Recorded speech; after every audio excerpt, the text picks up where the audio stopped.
ಅದರಿಂದ ನಮ್ಮ ಜನ ಇದ್ದಾರಲ್ಲ, ಈ ರಾಜ್ಯದ ಜನ ಬಹಳ ಬುದ್ಧಿವಂತರಿದ್ದಾರೆ. ಅವರು ಮಾವಿನ ಹಣ್ಣನ್ನ ಮಾವಿನ ಹಣ್ಣು ಅಂತಲೇ ಹೇಳ್ತಾರೆ, ಬೇವಿನ ಹಣ್ಣನ್ನ ಬೇವಿನ ಹಣ್ಣು ಅಂತಲೇ ಹೇಳ್ತಾರೆ ಹೊರತು ಬೇವಿನ ಹಣ್ಣನ್ನ ಮಾವಿನ ಹಣ್ಣು ಅಂತಲೂ ಹೇಳಲ್ಲ, ಮಾವಿನ ಹಣ್ಣನ್ನ ಬೇವಿನ ಹಣ್ಣು ಅಂತಲೂ ಹೇಳಕ್ಕಾಗಲ್ಲ. ಅಲ್ವೇನಪ್ಪ?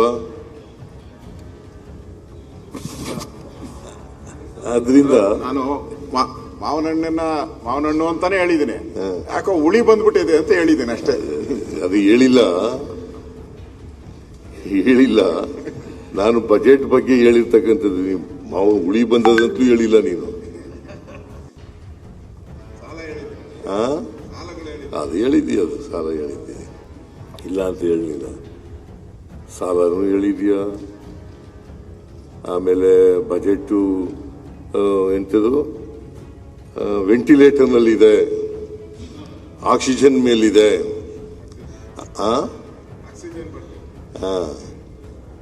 ಕ್ರೆಡಿಟ್ ಕಾರ್ಡ್ ಸಾಲನ ಕ್ರೆಡಿಟ್ ಕಾರ್ಡ್ ಸಾಲ ಬಜೆಟ್ ಅಂತ ಹೇಳಿರೋದು, ಕ್ರೆಡಿಟ್ ಕಾರ್ಡ್ ಬಜೆಟ್. ಆಮೇಲೆ ಖಾಲಿ ಚೊಂಬು ಅಂತ ನೀವು ಬಜೆಟ್ನ ಓದುವಾಗಲೇ ಹೋಗಿ ಎಲ್ಲ ಕರ್ನಾಟಕಕ್ಕೆ ಖಾಲಿ ಚೊಂಬಿಲ್ಲ, ಇದು ಭರ್ತಿ ಚೊಂಬೆ.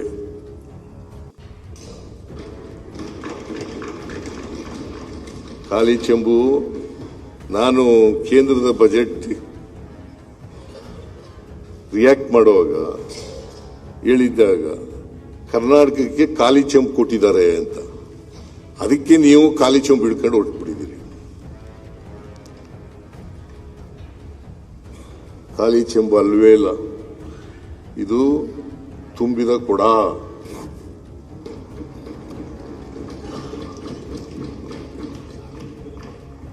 ನಮ್ಮ ಬಜೆಟ್ ಇದೆಯಲ್ಲ ತುಂಬಿದ ಕೊಡ, ಖಾಲಿ ಚೆಂಬಾಗಲಿಕ್ಕೆ ಸಾಧ್ಯನೇ ಇಲ್ಲ.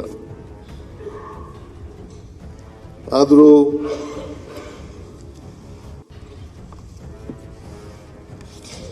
ಈ ರಾಜ್ಯದ ಜನ ಏನಂತಾರೆ, ಮಾಧ್ಯಮಗಳು ಏನಂತಾರೆ, ತಜ್ಞರು ಏನ್ ಹೇಳ್ತಾರೆ,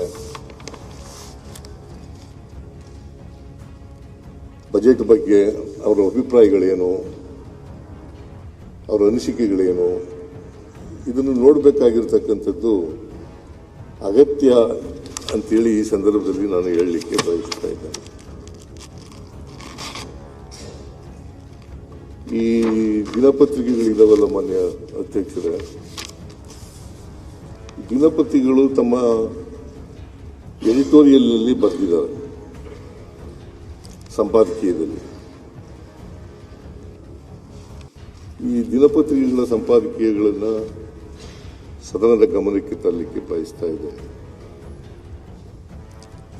ಪ್ರಜಾವಾಣಿಯವರು ಹೇಳಿರ್ತಕ್ಕಂಥದ್ದು 10 ಹಲವು ಯೋಜನೆಗಳ ಮೂಲಕ ಇತರ ಎಲ್ಲಾ ಸಮುದಾಯಗಳನ್ನು ಒಂದಿಲ್ಲೊಂದು ರೀತಿ ತಲುಪುವ ಪ್ರಯತ್ನವನ್ನು ಮಾಡಿದ್ದಾರೆ. ತಳ ಸಮುದಾಯಗಳನ್ನು ಕೇಂದ್ರವಾಗಿಟ್ಟುಕೊಂಡು ಒಟ್ಟು ಸಮಾಜದ ಏಳಿಗೆಗಾಗಿ ಆತೊರೆಯುತ್ತಿರುವುದು ಬಜೆಟ್ನಲ್ಲಿ ಎದ್ದು ಕಾಣುತ್ತದೆ. ಇದು ನಾನು ಬರೆದಿರೋದಲ್ಲ, ಪ್ರಜಾವಾಣಿ ಎಡಿಟೋರಿಯಲ್. ಕರ್ನಾಟಕದ್ದೇ ಆದ ಸಶಕ್ತ ಹಾಗೂ ಸುಸ್ಥಿರ ಅಭಿವೃದ್ಧಿ ಮಾದರಿಗಳನ್ನು ರೂಪಿಸುವ ಅವರು ಅವುಗಳನ್ನು 11G 11G ಮಾದರಿ ಆರ್ಥಿಕತೆ ಎಂದು ವ್ಯಾಖ್ಯಾನಿಸಿದ್ದಾರೆ. ಜನಕಲ್ಯಾಣ, ಶಿಕ್ಷಣ, ಕೃಷಿ, ಕಾರ್ಮಿಕ ಕಲ್ಯಾಣ, ಕೈಗಾರಿಕೆ, ನಗರಾಭಿವೃದ್ಧಿ ಹೀಗೆ ಎಲ್ಲವನ್ನೂ ಈ 11G ಮಾದರಿ ಆರ್ಥಿಕತೆ ಒಳಗೊಂಡಿದೆ. ಇದು ಪ್ರಜಾವಾಣಿಯವರ ಎಡಿಟೋರಿಯಲ್. ವಿಜಯ ಕರ್ನಾಟಕ ಆಸ್ತಿ ಸೃಜನೆಯಂತಹ ದೂರದೃಷ್ಟಿ ಯೋಜನೆಗಳ ಕೈಗೆತ್ತಿಕೊಳ್ಳುವುದೇ ಸವಾಲು. ಈ ನಡುವೆಯೂ ಈ ಬಾರಿಯ ಬಜೆಟ್ನಲ್ಲಿ ಮೂಲಸೌಕರ್ಯ ಅಭಿವೃದ್ಧಿಯತ್ತ ಗಮನ ಹರಿಸಿದ್ದರ ಜತೆಗೆ ನೀರಾವರಿ ಯೋಜನೆಗಳನ್ನು ಕಾಲಮಿತಿಯಲ್ಲಿ ಜಾರಿಗೊಳಿಸುವ ಭರವಸೆ ನೀಡಲಾಗಿದೆ. ಎಲ್ಲ ರಂಗದಲ್ಲೂ ಆರ್ಟಿಫಿಷಿಯಲ್ ಇಂಟೆಲಿಜೆನ್ಸ್ AI ಬಲವರ್ಧನೆಗೊಳಿಸುವ ನಿರ್ಧಾರದ ಮೂಲಕ ಸರ್ಕಾರ ತಾಂತ್ರಿಕವಾಗಿ ದಾಪುಗಾಲಿಟ್ಟಿದೆ. ಅಲ್ಪಸಂಖ್ಯಾತ, ಹಿಂದುಳಿದ, ದಲಿತ ಸೇರಿದಂತೆ ನಾನಾ ಸಮುದಾಯಗಳ ಅಭಿವೃದ್ಧಿಗೂ ಕೊಡುಗೆ ನೀಡಲಾಗಿದೆ. ನಾನಾ ಇಲಾಖೆಗಳಲ್ಲಿ ಖಾಲಿ ಇರುವ ಹುದ್ದೆ ಭರ್ತಿ ವಾಗ್ದಾನ ಮಾಡಲಾಗಿದೆ. ಸುಮಾರು 56,432 ಹುದ್ದೆಗಳನ್ನು ಈ ವರ್ಷ ಭರ್ತಿ ಮಾಡ್ತೇವೆ. ಇದು ವಿಜಯ ಕರ್ನಾಟಕದ ಎಡಿಟೋರಿಯಲ್. ವಿಜಯವಾಣಿಯವರು ಇದು ಬಹಳ ಮುಖ್ಯ. ವಿಜಯವಾಣಿ ಪತ್ರಿಕೆ ಎಡಿಟೋರಿಯಲ್ ಇದು ಜನಪ್ರಿಯತೆ ಮತ್ತು ವಾಸ್ತವದ ನಡುವಿನ ಬಜೆಟ್ ಆಗಿದೆ. ಬಡವರ ಹೊಟ್ಟೆ ತುಂಬಿಸುವ ಇಚ್ಛಾಶಕ್ತಿಯ ಜತೆಗೆ ರಾಜ್ಯದ ಬೊಕ್ಕಸವನ್ನು ಸುಸ್ಥಿತಿಯಲ್ಲಿಡುವ ದೂರದೃಷ್ಟಿಯ ಪ್ರಯತ್ನವೂ ಇದರಲ್ಲಿ ಕಾಣುತ್ತಿದೆ. ಇದು ವಿಜಯವಾಣಿ ಪತ್ರಿಕೆ ಎಡಿಟೋರಿಯಲ್. ಡೆಕ್ಕನ್ ಏನಂತ ಹೇಳ್ತಾರೆ ಅಂತಂದ್ರೆ, Siddaramaiah has delivered A carefully balanced feel good budget that combines welfare commitments with a blueprint for long-term growth. ಇದು ಡೆಕ್ಕನ್ ಅವರು ಹೇಳಿರ್ತಕ್ಕಂಥ ಎಡಿಟೋರಿಯಲ್. ಆಮೇಲೆ ವಿವಿಧ ತಜ್ಞರು ಏನು ಹೇಳಿದ್ದಾರೆ ಅಂತಕ್ಕಂಥದ್ದನ್ನ ನೋಡೋಣ. ಈಗ I commend government of Karnataka and CM Siddaramaiah for A forward looking budget 2026. ಅಂದರೆ ಈ ವರ್ಷ ಮಂಡಿಸಿರೋದ್ರಿಂದ 2028. I appreciate the significant budgetary allocation for Bengaluru infrastructure, the booster dose for biotech in advancing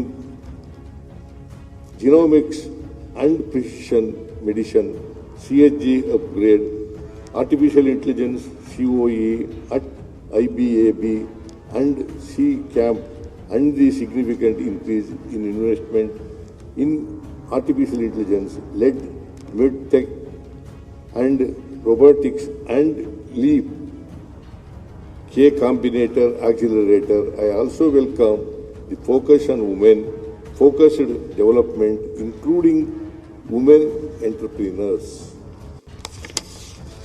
ಇದನ್ನು ಹೇಳಿದವರು ಯಾರಪ್ಪ ಅಂತಂದ್ರೆ ಕಿರಣ್ ಮಜುಮ್ದಾರ್ ಶಾ,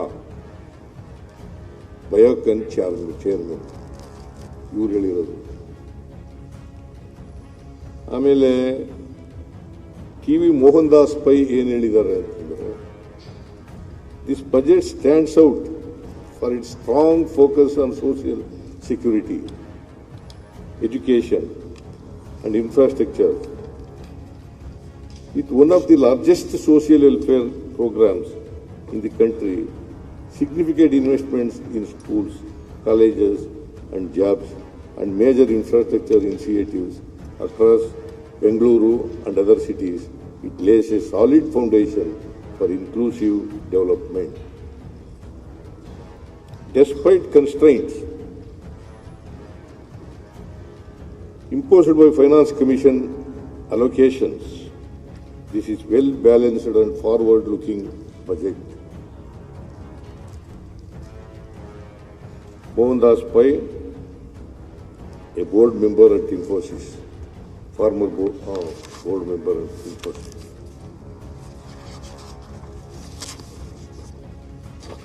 ಆಮೇಲೆ ಇದೀತ್ ಆತ್ರೆ